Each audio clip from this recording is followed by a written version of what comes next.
Hey YouTube, Casey here, and if you're new to my channel, I review custom LEGO minifigures from a bunch of different online stores. Today, we're going to be taking a look at a new store that just opened up in the last year, CrosshairBricks. Crosshair produces pad-printed LEGO clone troopers just like another store that you might have heard of, Grandpa Clone Customs. Pad printing is basically the same printing method that LEGO uses to print on their figures, so CrosshairBricks quality matches that of LEGO. Now, recently Crosshair released his third wave of products, so that's what we're going to be taking a look at in today's video.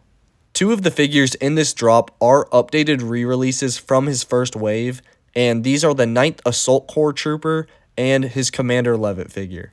This trooper is from a quick scene in Revenge of the Sith, and even though these guys are pretty niche, they're one of the only clone troopers from the movie that we have yet to get as a figure, so pretty nice to get him from Crosshair.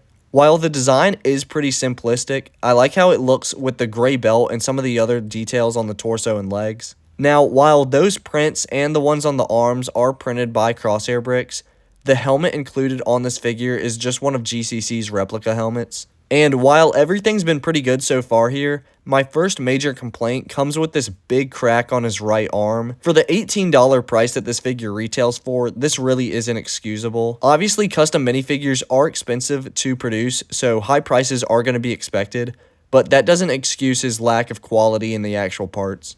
Next up is his Levitt figure here, and this also uses one of GCC's helmets and is way more niche than the previous figure. I honestly don't even know where he's from, but I'm assuming it's some sort of comic run. The comma included with him is pretty nice and is made of a stronger material than other custom cape pieces that you might see, like those from the Cape Cantina. And the last thing I'd like to mention with him is how they added these extra back details, which really takes the figure to the next level. And even though this figure isn't, a well-known character or anything, I still think he's pretty cool, and $22 is a pretty fair price. Now, my favorite figure of this drop is, of course, Commander Bakara. I've been wanting a figure of him so badly, and I just can't wait to get some Galactic Marines now to go alongside him. The helmet included with him is again outsourced, but this one's not from GCC, instead it's from Clone Army Customs. The figure is perfectly designed and just looks so amazing. This is something we might never get from LEGO themselves, especially since the unique helmet mold needed, so I'm glad that someone finally stepped up and made him in the current 2020 Clone Trooper style.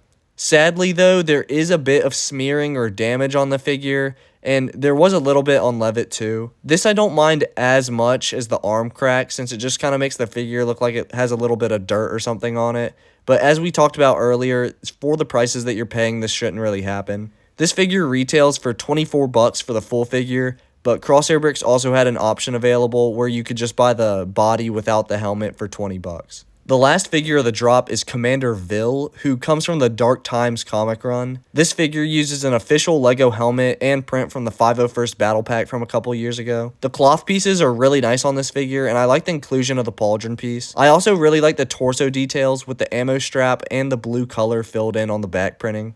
You could pick this guy up for $26 all complete, but there's also an option to buy him without the helmet for $22.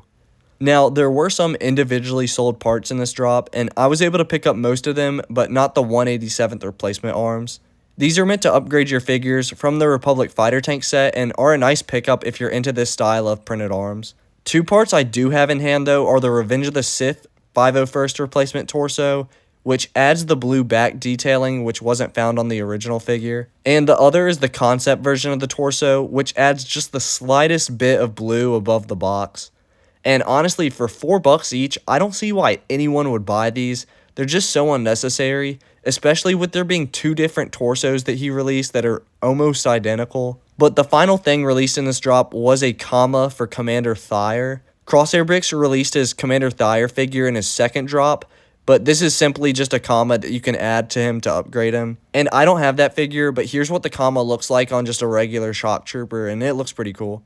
For $2, it's worth it. Overall, I think this is a pretty solid drop from Crosshair. Bakara and the 9th Assault are the only ones that I would personally buy, since the comic clones and the accessory parts just aren't really anything well known or anything I'm interested in. Some of this stuff is actually still in stock at the time of me recording this, so I'll leave a link to his site down in the description. But with that all said, remember that Christ is King, and may the Force be with you.